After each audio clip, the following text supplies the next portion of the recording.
Nos últimos 2 episódios, vimos algo extraordinário. Deus se fez carne e habitou entre nós. Emanuel, Deus conosco. Mas hoje eu quero fazer uma pergunta que pode incomodar. E daí? Você se sente vazio no Natal? Como se sua fé fosse linda na igreja, mas inútil na sua casa, no seu trabalho, no seu casamento em crise?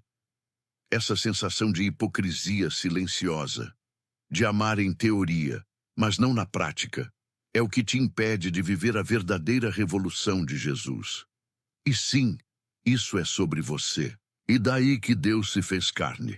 E daí que Ele esteve aqui há 2000 anos. O que isso muda na sua vida prática agora, em dezembro deste ano, no meio dos seus problemas reais, das suas relações complicadas, das suas escolhas do dia a dia? Porque se o Natal for apenas uma história bonita que você ouve uma vez por ano, come peru, troca presentes e volta para a vida normal em janeiro, então nós perdemos completamente o ponto. A encarnação de Jesus não foi uma história bonita para ser admirada uma vez por ano.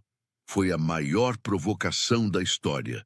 Deus desceu para se sujar, para te mostrar que o amor verdadeiro não fica nas nuvens. Ele desce, toca, transforma. Ela não é para ser apenas admirada, é para ser imitada.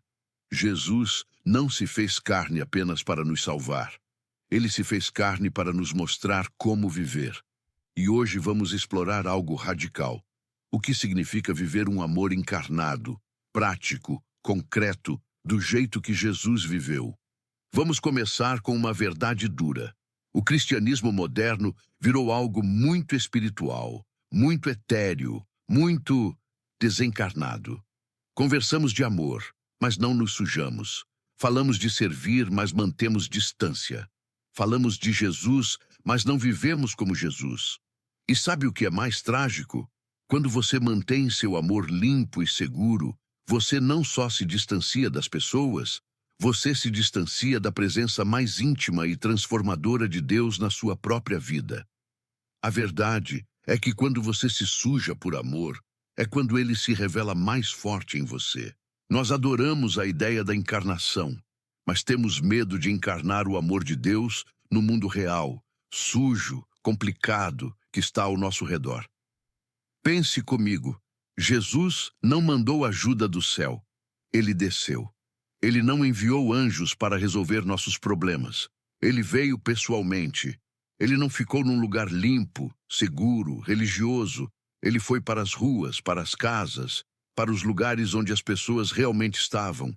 Lucas 5:31-32. Respondeu-lhe Jesus: os sãos não precisam de médico, e sim os doentes. Não vim chamar justos, mas pecadores ao arrependimento. Jesus não esperou que as pessoas melhorassem para se aproximar delas. Ele foi até eles onde estavam, sujos, quebrados, rejeitados, e ele tocou, literalmente tocou, leprosos, prostitutas, cobradores de impostos, gente que a religião evitava. A encarnação é Deus dizendo: eu não vou amar você de longe. Eu vou entrar na sua bagunça. Vou sentar na sua mesa. Vou ouvir sua história. Vou chorar com você. Vou estar presente. E se Jesus viveu assim, nós que dizemos segui-lo, como devemos viver? Deixa eu te dizer algo que pode te libertar. Antes de você sair correndo para salvar o mundo, você precisa entender que a encarnação começa em você mesmo, com sua própria vulnerabilidade, com perdoar suas próprias falhas, com aceitar que você também é bagunçado, quebrado, necessitado de graça. Porque é impossível dar aos outros o que você não recebeu. É impossível encarnar um amor que você ainda não deixou entrar nas suas próprias feridas. Então respira fundo e aceita.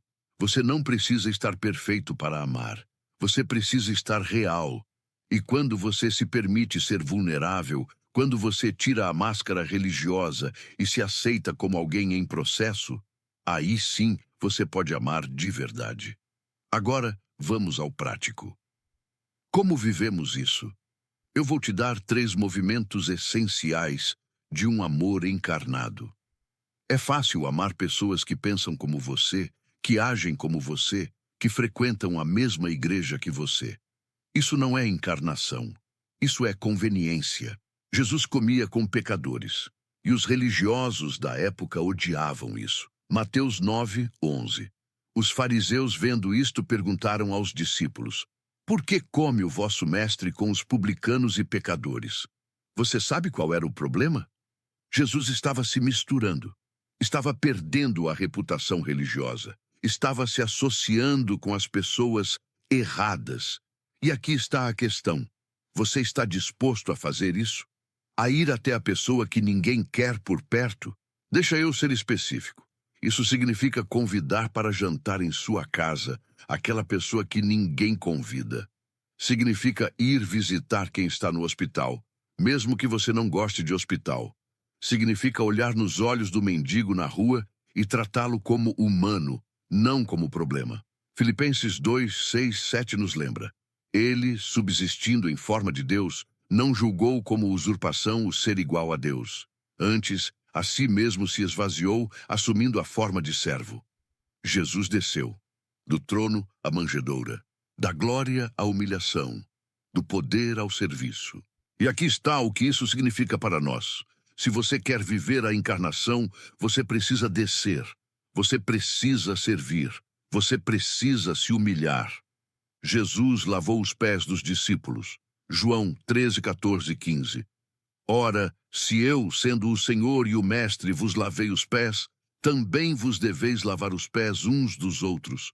Porque eu vos dei o exemplo, para que, como eu vos fiz, façais vós também. Lavar pés era trabalho de escravo, era humilhante, era sujo. E Jesus fez isso para mostrar: o caminho de Deus é sempre para baixo, é sempre servir, não ser servido. Então, onde você precisa descer hoje?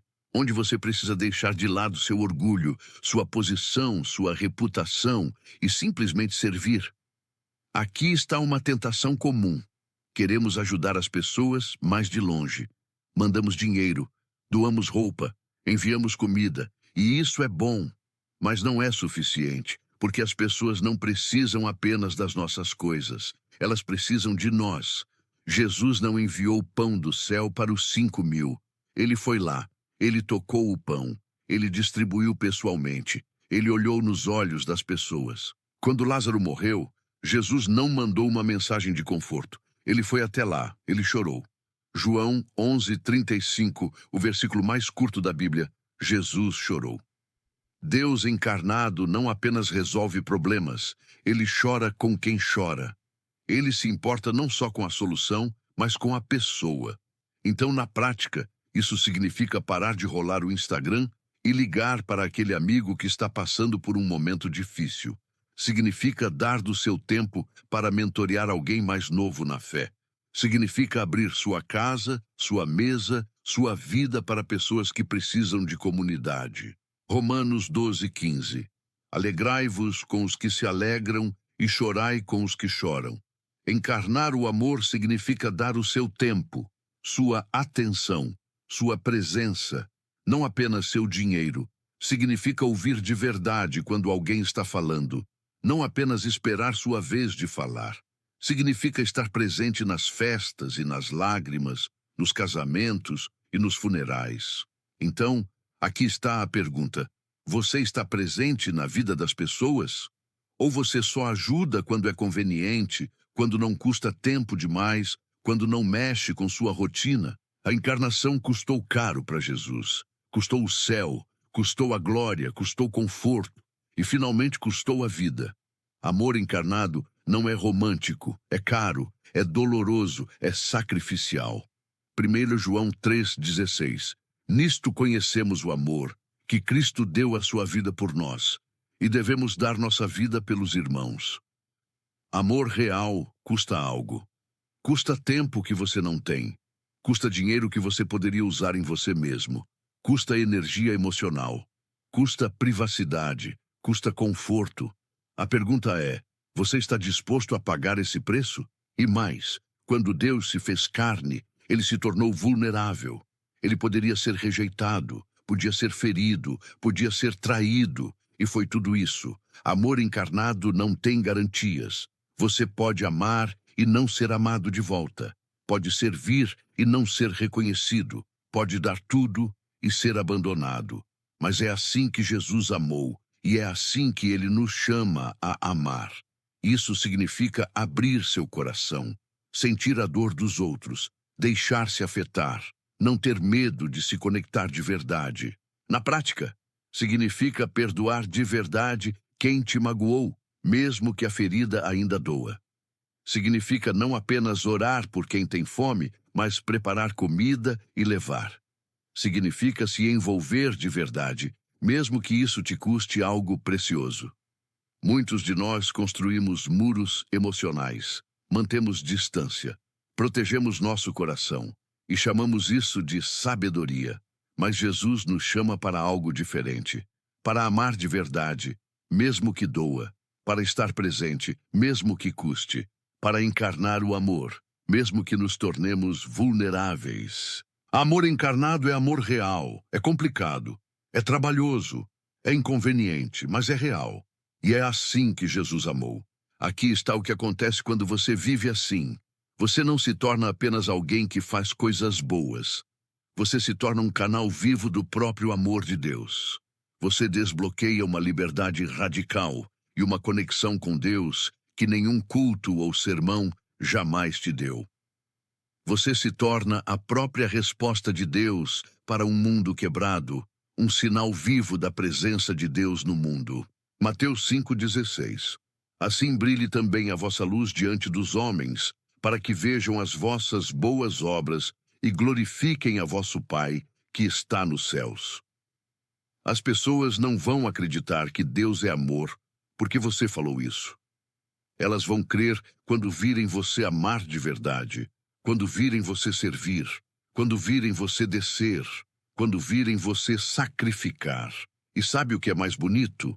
Quando você para de tentar manter suas mãos limpas e se permite sujar por amor, você finalmente entende por que Jesus escolheu nascer numa manjedoura, crescer numa casa simples, andar com os rejeitados e morrer numa cruz. Ele não estava apenas nos salvando, ele estava nos mostrando o caminho.